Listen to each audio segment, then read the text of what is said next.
You may remember Chris Gardner from the movie The Pursuit of Happiness starring Will Smith. There were some major differences between reality and the film. Turns out that in real life, Chris Gardner was neither perfect nor Will Smith. Was the real story hidden from us? He was going to be playing you in a movie. When you were going through this horrible period of your life, did you go, this will make a good movie? No.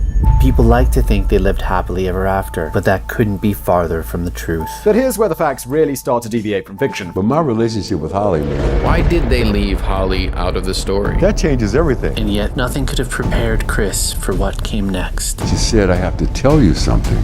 And she died the next day. That's the biggest trigger that I have ever experienced. That's when my life changed, right there. That's the low of the low for Chris Gardner. I lost the love of my life. Is that Holly? Holly. This stuff is just too dark, even for Hollywood. And my first response was, wait a minute, why didn't you tell me? What did she tell you before she died? You can lose a house, get a new house. Lose a job, get a new job. But when you lose the person that you love more than life, that's irreplaceable. We met at the gym. I'm on this stationary bike, this elliptical. It's not going anywhere. And suddenly, the most incredibly beautiful woman I've ever seen in my life walked into the gym. I'm on this elliptical, but all of a sudden, I'm not going like this, I'm going like this. Oh. One of the attendants at the gym said to me, man, I thought you were going to take off on that bike. She's got no makeup. She's drenched in sweat from head to toe, right? It wasn't what she looked like, it was what I saw and felt. The soul. I had to know who this person is. She could have said no. She could have said, I'm in a relationship. She could have said, I'm not interested. I had to know. And I'm glad I did. My relationship with Holly, man, that was mine. I was selfish. But that's when my life changed, right there. I will never forget waking up one morning and Holly would do this one thing. She would bring me a cup of coffee to bed. She said, I have to tell you something. She said, I'm losing my vision.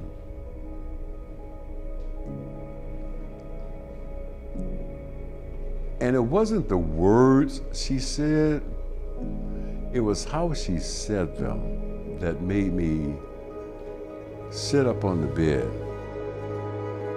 I immediately go to a place called denial. What does that mean? You need some new glasses, we got to get to the ophthalmologist. What does that mean? She said, no, I'm losing my vision. And we find out it's an inoperable brain tumor. We had some serious conversations. You got to tell me what you need. You got to tell me what to do. And what she said to me is, you're already doing it, baby. Just be here. She kept asking me the same question, which was, now that we can see how truly short life can be, what are you going to do with the rest of your life? The very day that we were supposed to go in for our first chemo treatment, Holly had a stroke. Holly had lapsed into a coma. She had not been able to consciously move or respond to any commands physically for months. Before I left the hospital room that night, I leaned down and I said to her, baby, if you want to let go, if you want to stop fighting,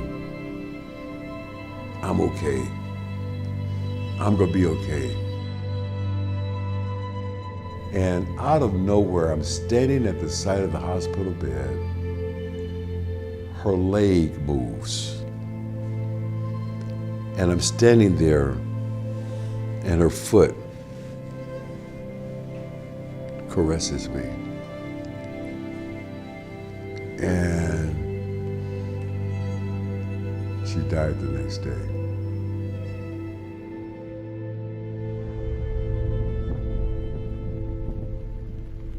It has given me a new perspective on what it means to struggle. I had overcome every obstacle, achieved every goal, slayed every dragon. I had been the recipient of, witness to, and beneficiary of too many miracles in my own life to accept that it wouldn't happen again. I had done everything that I was supposed to do in that business. Started at the absolute bottom. Scratched, fought, crawled, and worked to the absolute top. I could have continued to sit at that desk and chase some more stocks, chase some more bonds, chase some more deals. I could have done that. But when Holly was diagnosed, changed everything. You could lose a house, get a new house. Lose a job, get a new job. But when you lose the person that you love more than life, that's irreplaceable. Losing Holly made that crystal clear to me. You can make money, you can lose money. You can't make time. How much time you got left in your life? Don't nobody know? One of the last things that she said to me was, I don't want you to cry because it's over. I want you to smile because it happened. She has come to me a couple of times in my dreams.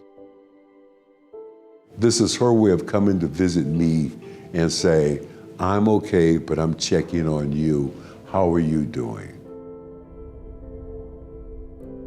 Now that we can see how truly short life can be, what are you going to do with the rest of your life? That's a trigger. That's the biggest trigger that I have ever experienced. What are you going to do the rest of your life? And what I had to do is I had to start taking some of my own advice.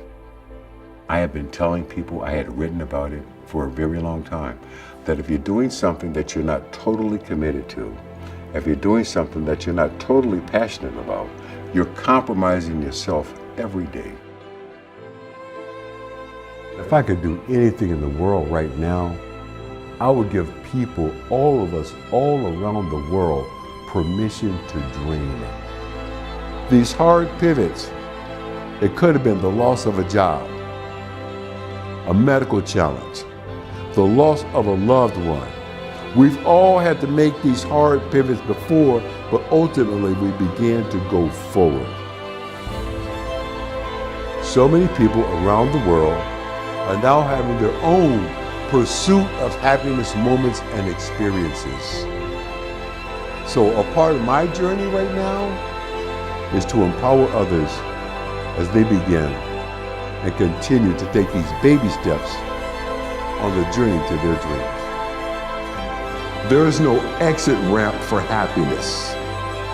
There's no exit ramp for peace, tranquility, beauty. All those things sometimes are on this road. Sometimes the beauty is the journey.